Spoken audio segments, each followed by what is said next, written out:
السلام علیکم ورحمۃ اللہ وبرکاتہ۔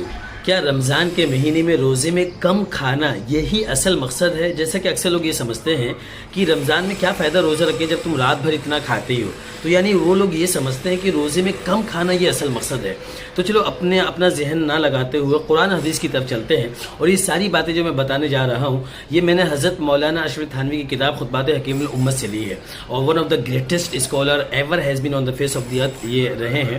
خیر، تو ان کا کہنا ہے کہ دیکھو کم کھانا روزے میں یہی اصل مقصد نہیں ہے، بلکہ اگر ہم قرآن دیکھو صوفیہ کرام جو ہیں اور اسپریچول لیڈرز ہیں ان کا تو یہ کہنا ہے کہ کم کھانا، ان کے الگ الگ رائے ہے، لیکن قرآن حدیث اجماع اور قیاس جو یہ چار چیزیں ان کی طرف ہم جب جاتے ہیں تو کہیں سے ایکسپلیسٹلی اللہ کے رسول نے ایسا نہیں کہا ہے کہ رمضان کے مہینے میں آپ کو کم کھانا چاہیے، بلکہ اس کے خلاف آیت ملتی ہے کلوا واشربوا حتی یتبین لکم الخیط الابیض من الخیط الاسود من الفجر، کہ آپ صبح صادق سے پہلے بیسک پوری آیت کا مطلب اگر ایک لائن میں بتایا جائے تو یہ ہے کہ آپ صبح صادق سے پہلے کھاؤ پیو، لیکن کہیں بھی واضح طور پر ایکسپلیسٹلی یہ نہیں لکھا گیا ہے کہ آپ کو رمضان کے مہینے میں روزے اور رمضان کے مہینے میں کم ہی کھانا چاہیے۔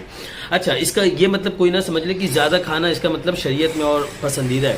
دیکھو کم کھانا یہ تو ہمیشہ ایڈوائزیبل اور ریکمینڈیبل ہے، یہ ہمیشہ رمضان کے مہینے میں نہیں، ہمیشہ کم کھانا چاہیے۔